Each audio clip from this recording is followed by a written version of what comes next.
할렐루야. 지난 시간에는 소문을 냅시다 라는 제목으로 말씀을 들었습니다. 기억나시죠? 예.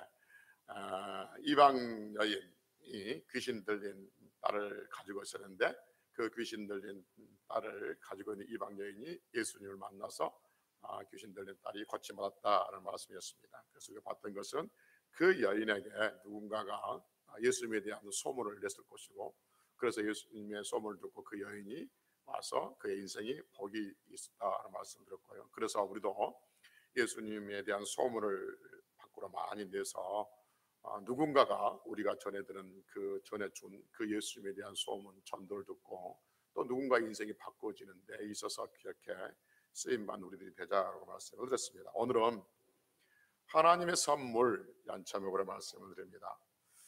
오늘 그 하나님의 선물이란 제목으로 말씀을 설교를 준비하는 계기가 있는데, 몇 주 전에 어느 교회 그 권사님하고 이런저런 이야기를 할 기회가 있었는데, 그분이 이런저런 이야기를 하다가 무슨 말 하냐면, 목사님, 나는 내 노년에 하나님의 선물을 받은 것 같아요. 그렇게 말해요.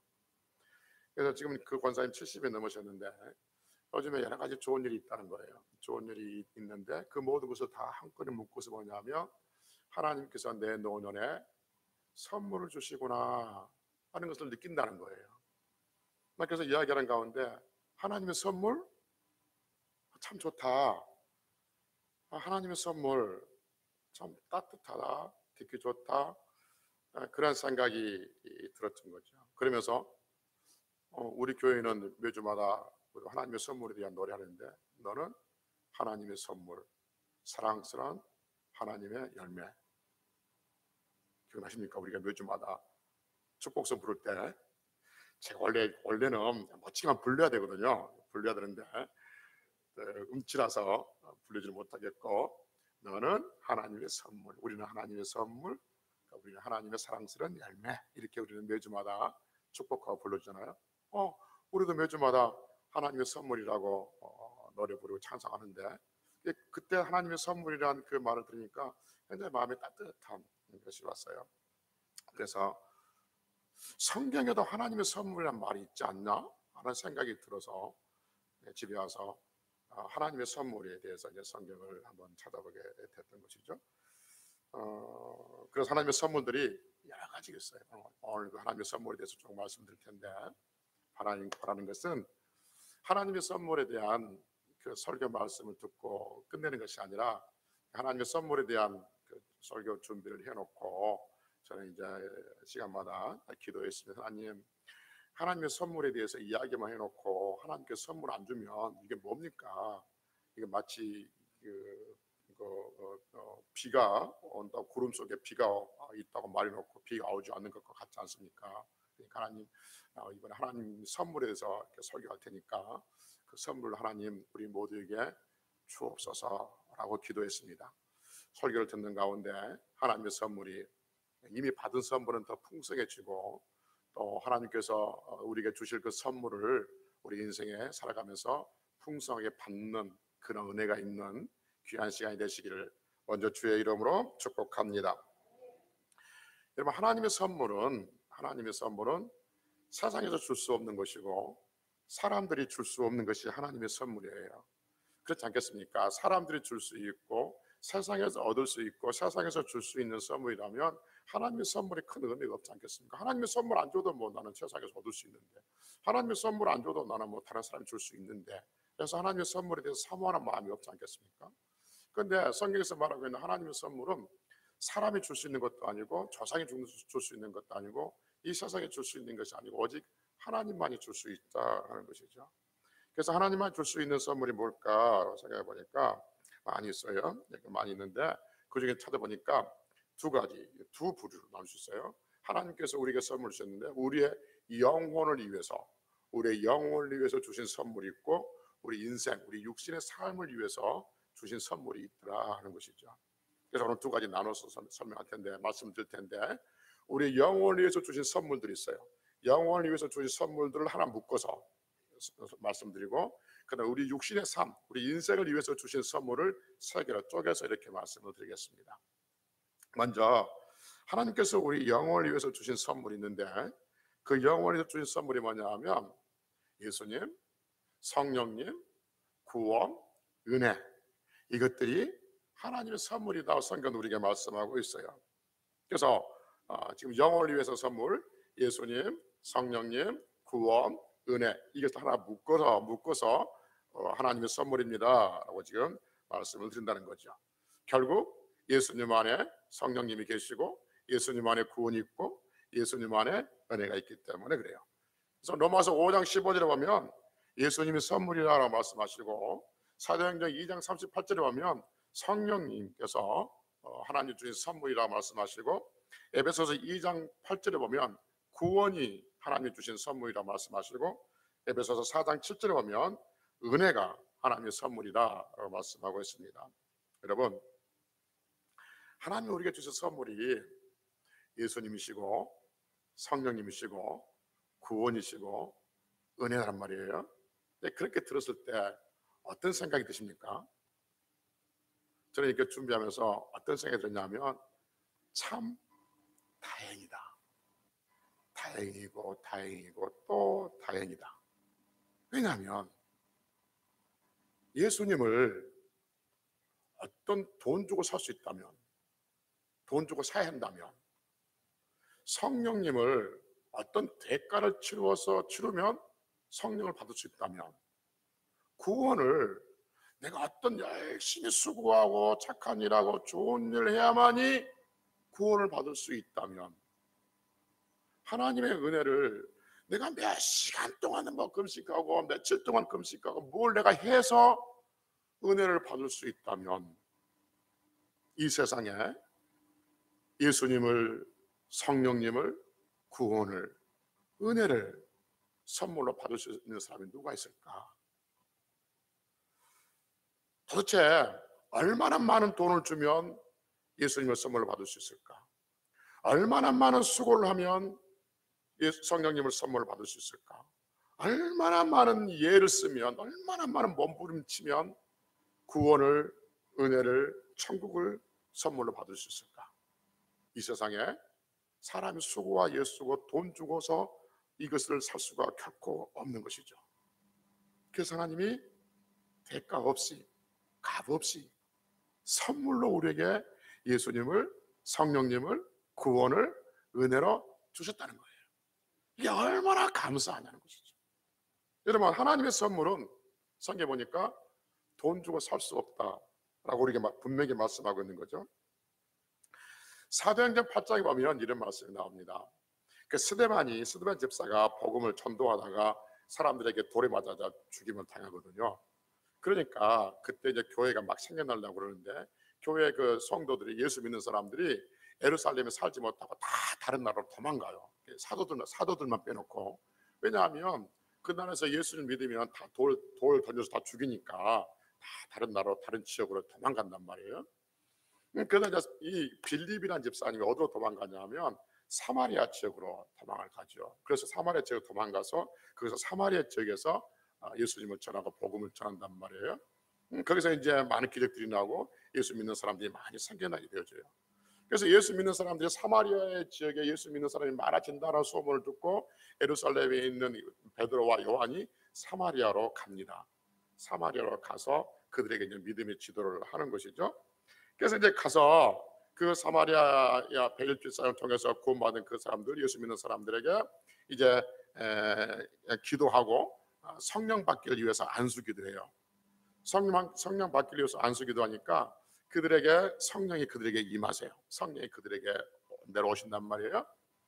근데 이걸 누가 보고 있냐면 시몬이라는 사람이, 마술한 사람인데 돈도 많은 사람이고 많은 사람 존경받는 사람인데, 시몬이라는 사람이 그것을 가만히 보고 있다가 베드로와 요한에게 뭐라 하냐면, 선생님, 내가 돈을 얼마든지 줄 테니까 나도 누군가에게 이렇게 기도하면 성령이 그 사람에게 임하게 해달라고 그렇게 부탁을 해요.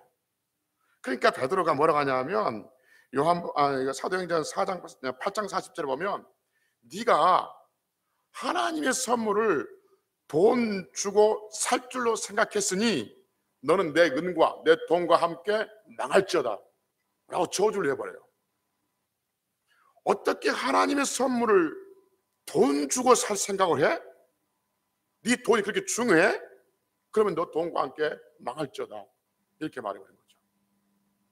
여러분, 하나님의 선물은 돈 주고 살 수 없다고 말합니다. 그런데 성령님, 예수님, 구원, 은혜가 하나님의 선물이에요. 이건 돈 주고 살 수 없다는 거죠. 하나님께서 사랑하신 자들에게 주시는 하나님의 선물인 줄로 믿습니다. 만약에 누군가가 하나님의 선물을 돈 주고 어떤 대가를 치르고 그것을 받으려고 하면 그 인생은 망하는 인생이 된다 하는 것이죠. 가끔 가다 보면 이 구원, 하나님의 구원이 하나님의 선물이잖아요. 이 구원을 어떤 대가를 치르고 구원을 받으려고 하는 사람들이 있습니다. 근데 교회에서 보면 그 대표적인 게 뭐냐면 면죄부가 그렇잖아요. 면죄부가 뭐냐면 성당을 지을 때, 교회를 지을 때 많은 돈을 바치고 십자가 전쟁이라고 있었어요. 십자가 전쟁에 참여하면 그들의 죄가 없어진다고 생각했어요. 그래서 내가 헌금함에 이렇게 돈을 넣으면 그들의 죄가 없어진다. 면죄부라는 것이죠. 그렇게 구원을 돈 주고 바꾸고 구원을 어떤 대가로 바꾼다는 것은 다 망하는 짓이다, 성경은 말하고 있는 거죠. 그러면 면죄부는 옛날 중세시대에 있었고 옛날에 있었는데, 그러면 지금은 그러면 그 구원을 어떤 대가를 치르고 구원을 받으려고 하는 그러한 무리들은 없을까 하는 것이죠. 그럼 만약에 우리의 구원을 어떤 대가를 치르고 받으려고 하는 것은 다 비성경적이고 이단입니다. 우리가 참 조심해야 할 게 뭐냐면, 천국에 가려면 그래도 우리가 뭔가를 해야 되지 않겠습니까? 라는 말이 참 위험한 말이고 조심스러운 말입니다. 예수님을 믿으면 천국 가다는데, 그래도 달랑 예수님만 믿어서 어떻게 천국 가겠습니까? 그래도 우리가 뭔가 해야지 하는 부분들이 있는데, 이건 비성경적이고 이단들이 하는 이야기입니다. 이건 하나님의 선물을 무시하는 거예요. 하나님의 선물을 주신다는데 그래도 어떻게 선물을 받겠습니까? 돈을 줘야지. 내가 돈을 주니까 하나님께서 선물 주시지. 이게 무슨 말이냐면, 그래도 내가 뭔가 하니까 하나님께 주신 것이 이거잖아요. 분명히 하나님께서 구원이 선물이라고 했는데 그래도 어떻게 하나님이 그냥 공짜로 구원을 주십니까? 그래도 내가 뭔가를 하니까, 하다못해 기도를 한다든지, 하다못해 뭐 헌금을 한다든지, 하다못해 지나가는 거지에게 돈 한 입을 준다든지, 내가 뭔가를 했으니까 구원을 주시는 것이지, 어떻게 아무것도 안 했는데 하나님의 선물을 주십니까? 라고 말한 것 같은 것이죠. 만약에 우리가 무엇인가를 했기 때문에 하나님께서 우리에게 구원을 주신다고 한다면 하나님을 모독하는 것이죠. 하나님은 우리의 무엇인가를 바라보고 선물을 주신 것이 아니라 하나님의 사랑으로 우리에게 선물을 주신 줄로 믿습니다. 그래서 우리가 구원받는 데 있어서 예수님을 믿고 성령님을 우리 안에 계시고 우리가 구원받고 하나님의 은혜를 입는 것에서는 사람들이 어떤 개입도 용납하지 않아요. 오직 순수하게 하나님께서 우리에게 은혜를 주신다 하는 것이죠. 물론 여러분, 신앙생활 하다 보면 교회에서 여러분 강조하는 부분이 있어요. 기도를 강조하고 전도를 강조하고 가난한 자를 도와주셔야 됩니다 라고 강조를 하고, 이웃을 사랑합시다, 이웃을 사랑해야 됩니다 여러분 라고 강조를 하고, 회개하십시오 라고 강조를 하고, 강조하는 부분들이 분명히 있어요. 그러나 그 강조하는 부분들은 우리가 예수님을 믿어서 하나님의 자녀가 되었기 때문에 하나님의 자녀답게 살라고 강조하는 것이지, 그렇게 함으로 해서 구원받는 조건으로 강조하는 것은 결코 아니라는 사실입니다. 할렐루야. 아무리 우리가 착한 일하고 아무리 우리가 무슨 일을 한다 할지라도 우리가 구원받지 못하면 다 지나가는 것이고 의미 없는 것들이다 라고 지금 말씀하고 있는 것이죠. 그래서 우리가 교회에서 무엇을 강조하고, 이웃을 사랑하십시오, 전도하십시오, 헌금에서 축복을 받으십시오, 또는 뭐 가난한 자를 도우십시오, 착하게 사십시오 라고 교회에서 계속 강조하는 것은 하나님의 자녀이기 때문에 그렇게 살라고 강조하는 것이라는 것을 기억하시고, 우리가 하나님의 선물을 받는 데 있어서는 사람이 개입할 부분이 아무것도 없다는 것을 꼭 기억하셔야 한다는 것입니다. 사랑하는 성도 여러분, 우리는 하나님의 선물인 예수 그리스도를 믿음으로 받은 줄로 믿습니다. 우리는 하나님의 선물인 성령님이 우리와 함께 하셔서 지금도 여기에 우리와 함께 하신 줄로 믿습니다. 하나님의 선물인 구원을 우리가 받아서 하나님을 아버지라 부르고 하나님의 자녀로 살아가고 천국을 소망하며 살고 있는 줄로 믿습니다. 또한 하나님의 선물인 은혜로 말미암아서 우리는 매일같이 하나님의 도심 속에서 살아가고 있는 줄로 믿습니다. 하나님의 선물인 예수님, 성령님, 구원, 은혜가 더 풍성하게 우리에게 임해짐으로 말미암아서 남은 날들이 더 영원히 잘되고 육체가 강건함을 입고 힘있게 승리하는 그러한 성도들이 되시기를 주의 이름으로 축복합니다. 하나님의 선물이 우리에게 임하시면 우리의 마음의 평강은 다 물러가고 우리가 기도했던 것들이 하나님의 소망 가운데 이루어지고 반드시 이루어지고 우리의 육체가 반드시 하나님 앞에 강건한 날들이 될 줄로 믿습니다. 두 번째, 하나님께서 우리에게 인생에 주신 선물이 있습니다. 그 선물을 세 개로 나누어서 제가 말씀을 드린다고 했는데, 첫째, 하나님께서 우리 인생에 주신 선물이 첫째 뭐냐면 창세기 30장 20절에 보면 자녀가 하나님의 선물이다 라고 우리에게 말씀하고 있습니다. 우리의 자녀들이 하나님의 선물이라는 거예요. 성경에서 말하고 있어요. 청춘 남녀들은 보통 결혼을 앞두고 계획들을 세우지 않습니까? 그 계획 중에 자녀 계획들이 있습니다. 그래서 결혼하고 우리가 몇 년 후에 자녀를 갖자, 그리고 몇 명을 갖자. 옛날에 저는 아들 둘, 딸 하나 그렇게 가자겠다. 집사람하고 상의한 게 아니지만 그렇게 가자겠다로 그렇게 생각할 수 있단 말이에요. 예비 부부가 자녀 계획을 세웁니다. 그런데 착각하는 것은 뭐냐면 자기들이 자녀 계획을 세우면 그 계획대로 된다고 착각을 하고 있죠. 아니요, 여러분. 성경에서 말하기를 자녀는 하나님이 주신 선물이다 이렇게 말합니다. 성경에 보면 태의 문을 열고 태의 문을 닫으신 분이 하나님이시다라고 말해요. 여러분, 옛날 어른들도 태의 문을 열고 닫은 신이 있다고 믿었죠. 그게 뭐 누구예요? 그렇죠. 삼신 세 명의 할머니예요. 세 할머니, 세 삼신 할머니. 여러분, 왜 그런 생각했을까요? 왜 삼신 할머니가 아기를 점져준다고 생각했을까요? 자식은 자기 마음대로 안 된다는 거죠. 그래서 알았어요. 하나님을 모르는 사람도 자식은 인간의 계획대로 안 된다는 거 알았어요. 근데 알고 보니까 삼신 할머니가 아기를 점져주는 것이 아니라 성경에 보니까 하나님께서 태의 문을 열고 닫으신다라고 말씀하고 있는 것이죠. 그래서 자녀는 사람의 계획대로 되는 것이 아니라는 거예요. 사람이 자녀가 태어나는 것은 하나님의 선물이고 사람이 죽는 것은 하나님의 절대적인 주권에 있는 것이죠. 그래서 사람이 결혼해서 자녀 계획을 세우고 내가 몇 명 낳자, 언제 낳자, 가을에 낳자, 봄에 낳자, 5년 후에 낳자, 2년 후에 낳자, 그렇게 계획을 세우는 것은 비성경적입니다. 제가 비성경적이라고 해서 자녀 계획을 세운 것을 이해하지 못한다는 말은 결코 아닙니다. 지금 대한민국에서 우리나라에서 아이 하나를 낳아서 기른다는 것이 얼마나 많은 비용이 들고 돈이 들고 얼마나 많은 희생이 따르고 얼마나 많은 가족들의 헌신이 요구되어지고 그리고 얼마나 많은 그 불안 요소들이 내재해 있다는 것을 제가 잘 알고 있습니다.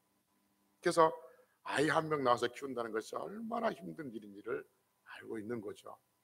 오늘 아침에 뉴스에 보니까 자녀 아이들이 한 명 낳고 두 명 이상이 낳지 않는 가족들이 많이 있다고 늘 들어왔던 뉴스지 않습니까? 그래서 부부가 똑똑한 부부들이 계획을 세운 거죠. 우리 형편이 이렇다.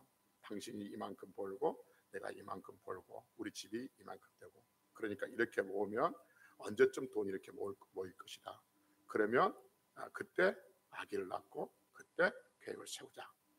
아니면 우리 형편에 아이 한 명 키우는데 이만큼 돈이 들어가는데 당신과 내가 벌어서 아이를 키울 수 있는 그 능력이 없다. 그러니 우리는 아이 낳지 말자.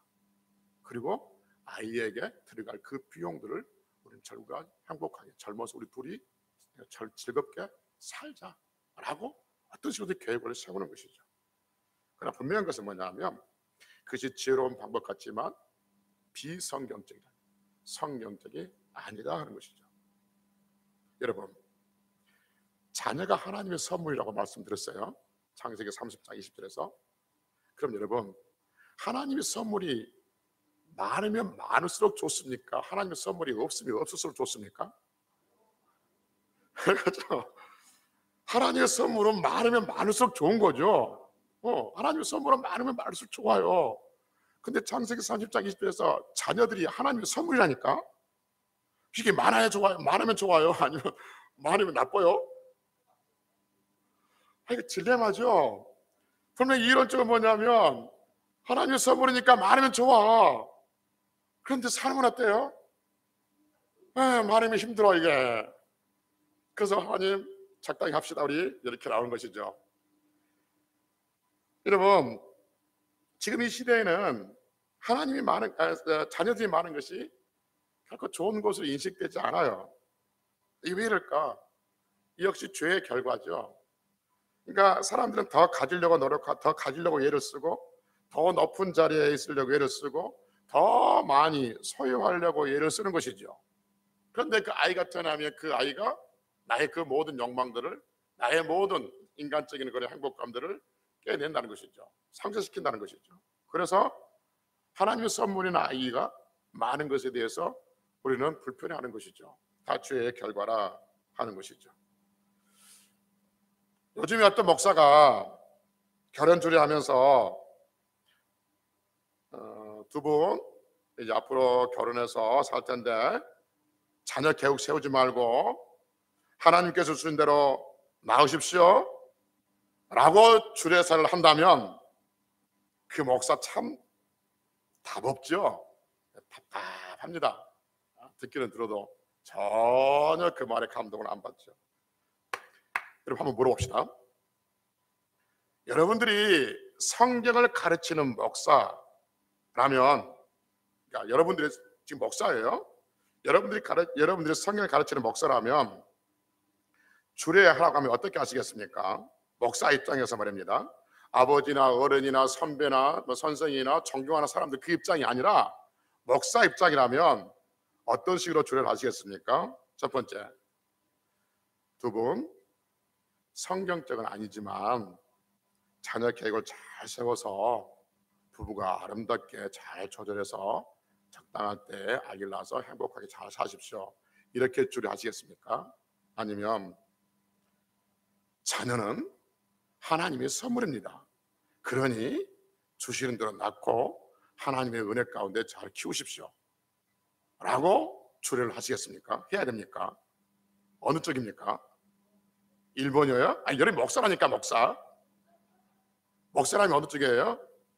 그렇죠, 2번 할 수밖에 없어요. 목사니까. 그렇죠. 근데 그렇게 말하면 목사가 답이 없는 목사죠. 답답하는 것이죠. 왜냐하면 목사도 알아요. 여러분, 자녀 한 명 키우는 게 얼마나 힘들고 어려운지 알아요. 뻔히 알면에도 불구하고 많이 나라고 이야기하는 것은 참 못된 목사지 않습니까? 그렇잖아요. 그래서 적당히 목사가 타협을 해요. 타협을. 어떻게 타협할까요? 거기에 대해서 말 안 해요. 불편하니까 말 안 해버린 거죠. 그리고 다른 이야기를 말한 것이죠. 이웃하고 화목하게 지내십시오, 부모한테 효도하십시오, 예배 잘 들으십시오, 이렇게 이런 이야기하는 것이지 실제 정말 하나님의 선물인 그 자녀 이야기는 안 한 거죠. 불편하니까. 하는 나도 설득력 없이 할 것이고, 듣는 그 부부도 참 답답하다. 내가 이런 분을 주례자로 세웠구나 라고 답답할 거니까, 할 것 같으니까 적당하게 탑에서 말하지 않고 그냥 넘어가 버리죠.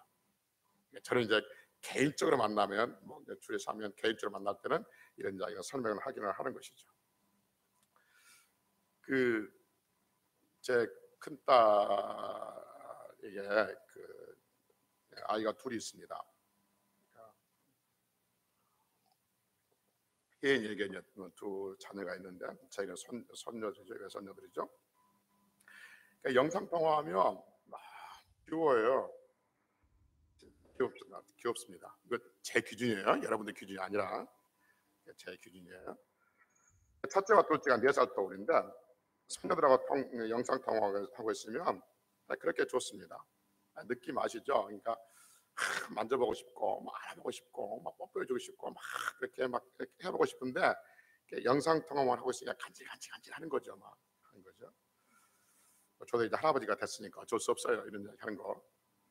큰 딸이 혜인이가 아침마다 의무적으로, 제가 편한테 의무적이라는 말을 좀 그렇게 하지만 정말 매일 아침마다 영상 통화를 보여줍니다.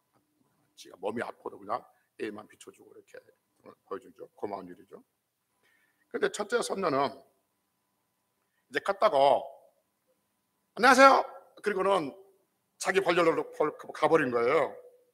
둘째는 아직 뭘 모르니까 자랑도 하고 찬송해 바라면 찬송도 하고 뭐 이렇게 율동도 하고 성경 암송도 하고 막 그렇게 자랑을 떠는 거예요.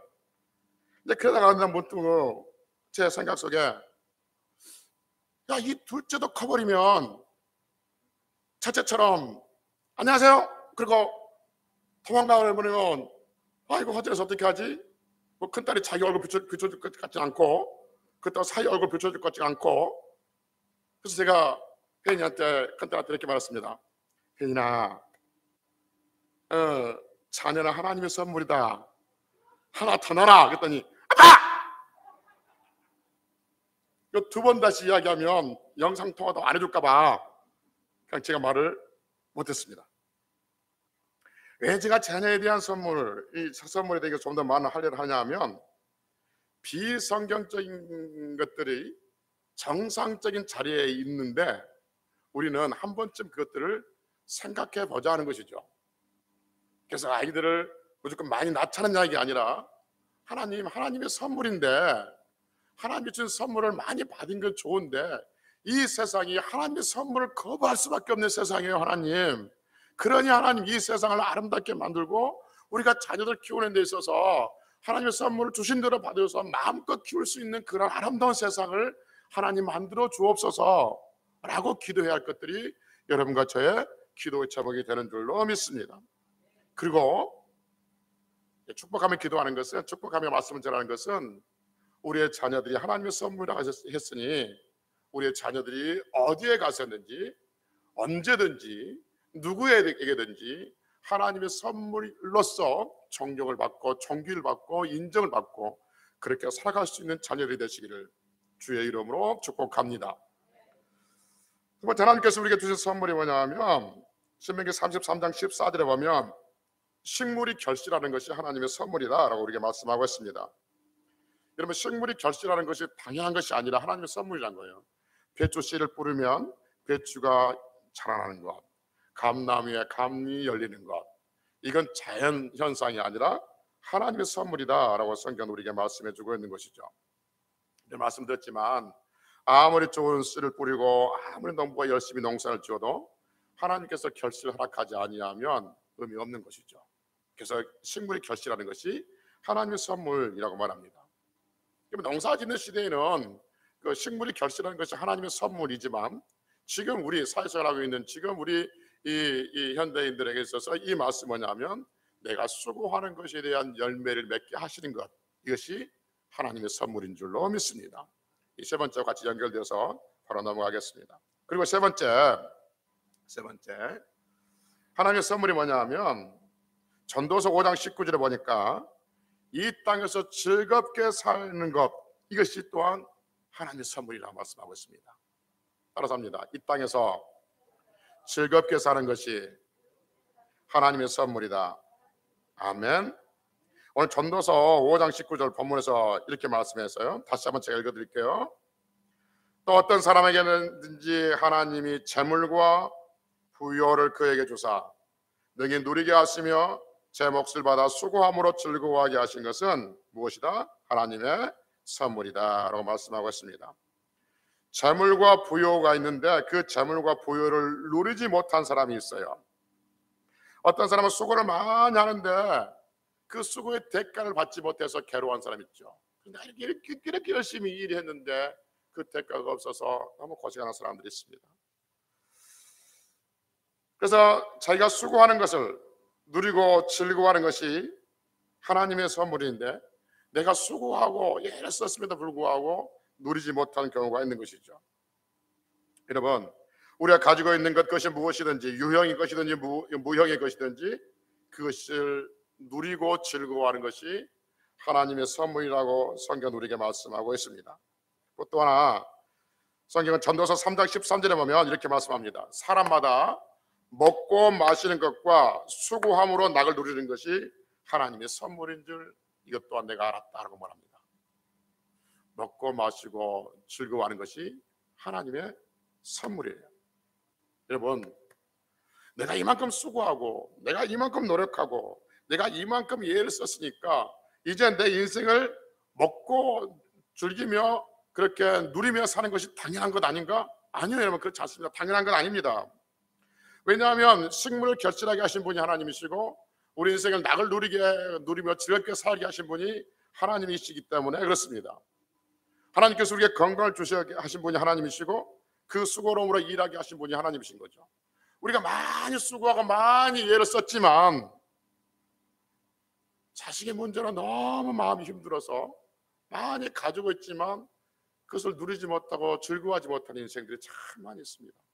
먹기는 먹어도 무슨 맛인지 모르겠고 먹으니까 먹기는만 입맛도 모르겠고 하는 부분들이 있어요. 여러분, 우리가 많이 가지고 수고하고 예를 쓴 것 다 누리는 것, 이것이 하나님의 선물이다라고 말씀하고 있는 것이죠.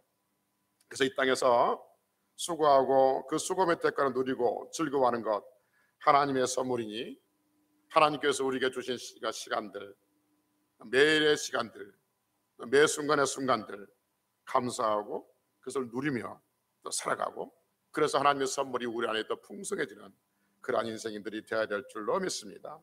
사랑하는 성도 여러분, 하나님은 우리의 영혼의 구원자시고 우리의 아버지십니다. 하나님께서 우리 영혼을 지옥에서 천국으로 옮겨주셨습니다. 그리고 하나님께서는 지옥에서 천국으로 우리의 영혼을 옮겨주신 그 하나님, 예수님, 성령님, 구원, 은혜를 선물로 주신 그 하나님께서 우리의 삶에 또 다른 선물을 주셨는데, 인생에서 우리가 가지고 있는 것들을 누리고 즐거워할 수 있는 그 선물을 우리에게 주셨습니다. 그러니 구원받는 우리들은 이 땅에 살면서 감사함으로 즐겁게 살아갈 수 있는 인생들이 되시기를 다시 한번 주의 이름으로 축복합니다. 하나님께서 우리의 영혼을 구원해 주셨고 예수님, 성령님, 구원, 은혜의 선물을 우리에게 주셨는데, 그 영혼의 선물을 받은 인생이 이 땅에 삶에 있어서 이런저런 찌그덕거리는 모습들, 또 삶의 공부한 부분들, 힘든 부분들, 그러한 부분들 때문에 억눌러하고 힘들어하고 아파하고 그렇게 불안해하고 염려하고 살아간다면 우리의 영혼의 기쁨이, 하나님께 주신 그 기쁨이 상쇄되지 않겠습니까? 그래서 하나님께서 우리에게 주신 그 영혼의 선물이 우리에게 풍성해지기 위해서는 우리 삶이 어떠한 부분이 있든지 간에, 우리가 어떤 형편이 있든지 간에 우리 주 예수 그리스도 그 이름으로 힘을 내고 그 하나님을 위해서 힘을 얻고, 여호와는 나의 힘이시니 내가 누구를 두려워하리요, 무엇을 무서워하리요, 하나님 나와 함께 하시면 내가 이 세상을 이길 수 있다는 담대함으로 그렇게 힘있게 살아가면 그것이 우리 안에 영적인 기쁨이 충만하고 우리의 육의 즐거움으로 채워지게 될 줄로 믿습니다. 마지막 하나만 더요. 하나님께서 우리를 즐겁고 누리고 즐겁게 사는 것이 하나님의 선물이라 했는데, 그래 우리는 누구랑 같이 즐겁게 살아야 될 것인가? 전도서 9장 9절에 보면 이렇게 말씀하고 있습니다. 내가 사랑하는 아내와 함께 즐겁게 할지어다라고 말합니다. 사랑하는 아내와 함께 즐겁게 사는 것, 이것이 우리 하나님께서 우리에게 주신 선물인 것이죠. 사랑하는 성도 여러분, 하나님의 선물인 아내와 이 땅에서 수고하며 낙을 누리며 그렇게 하나님의 주신 선물이 풍성한 가정이 되시기를, 풍성한 인생이 되시기를, 풍성한 주의 자녀이 되시기를 주의 이름으로 축복합니다. 여러분 말씀 들었으니까 뭐라고 여러분 이제 기도 제목을 잡아야 되냐면, 하나님, 나도 그렇지만 내 자녀 누구누구도 하나님의 선물을 풍성히 받고 살게 하옵소서. 그 하나님의 선물을 주실 때 그 하나님의 선물이 우리 그 아이의 심령 안에서, 그 아이의 인생 안에서 다 풍성해지게 하옵소서. 자녀를 주실 때 그 자녀가 하나님의 선물로서 그 가정에 복이 있게 해주시고, 하나님께서 식물을 결실하게 하신 분이 하나님을 하셨으니 그가 우리의 자녀 누가 직장에서 수고할 때 그 결실들이 잘 맺어지게 하시고, 도둑놈이나 사기꾼이나 나쁜 놈이나 강도 만나지 않게 하시고, 그래서 그 결실을 잘 맺어지게 하여 주시고, 하나님께서 인생을 즐겁게 사는 것이 하나님의 선물을 하셨으니 우리 아이들 누구누구의 인생에 하나님께서 즐겁게 사는 선물을 풍성하게 부어주시고, 그래서 그 삶에서 어떤 자갈길 간다 할지라도, 혹 가시밭길을 간다 할지라도 하나님께서 그 인생에 부어주실 그 즐겁게 사는 그 선물이 있으니 그 선물을 바라보고 힘있게 그가 어떤 삶을 써서 이겨나게 하옵소서라고 기도할 수 있는 부모들이 되어야 될 줄로 믿습니다. 제가 이렇게 말씀을 전하는 것은 단순히 그렇습니다라고 가르쳐준 게 아니에요. 그걸로 끝내면 안 되는 거예요. 내가 그렇게, 그렇구나, 하나님의 선물이 있구나, 우리 영혼에 대한 선물이 있고 내 육체에 대한 선물이 있구나, 그걸로 붙잡고 나를 위해서 기도하고 내 인생을 위해서 기도하고 내 자녀들 위해서 기도하고 여러분 주변의 사람들 위해서 기도하고, 그렇게 기도 제목을 삼고 그 기도 제목이 하나님 앞에 상달되어지고 그 기도 제목으로 인해서, 그 기도로 인해서 우리 삶의 성령의 선물이 풍성하게 부어지는 것을 소망하며 그렇게 하라고 지금 말씀을 드리고 있는 것입니다. 말씀을 뵙겠습니다. 하나님은 우리에게 선물을 주셨습니다. 어찌며 저랑 이야기했던 그 권사님에게만 그렇겠습니까? 우리 모두에게도 하나님은 우리 인생에 우리 젊은 날도 선물을 주셨고, 우리 그걸 모르고 놓치고 왔었고, 우리의 중년도 마찬가지고 우리의 노년도 마찬가지고 하나님은 계속해서 우리에게 선물을 주십니다. 그러니 내 모든 삶들이 날마다 하나님의 선물이다라고 생각하고 만나는 사람의 선물이고 또 내가 기도 제목의 선물이고, 그래서 이 선물로 인해서 내 인생이 복이 된 것을 믿고 하나님이 내 인생에 선물 주셨어요. 무슨 선물인데? 예수님을 선물 주셨고 성령을 선물 주셨고 구원을 선물 주셨고 은혜를 선물 주셨고 내 영혼이 하나님 백성이 되었고 천국 백성이 되었어요. 하나님뿐만 아니라 하나님께서 내 인생에 선물 주셨어요. 찬양 하나님의 선물이에요. 우리 남편이 수고하고 애를 써서 좋은 결실을 맺고 있어요. 이거 하나님의 선물이에요. 그리고 내 마음이 너무 즐거워요. 이 또한 하나님의 선물이에요 라고 하나님의 선물을 더 드러내고, 하나님의 선물로 인해서 나는 하나님의 선물을 받았다, 나는 하나님의 선물이다 라는 그런 믿음으로 하나님께서 하나님 앞에 살아가면 하나님께서 더 좋은 선물들을, 우리가 알지 못하는 선물들을 주셔서 우리와 함께 하시는 인생이 될 줄로 믿습니다. 할렐루야. 기도하시겠습니다.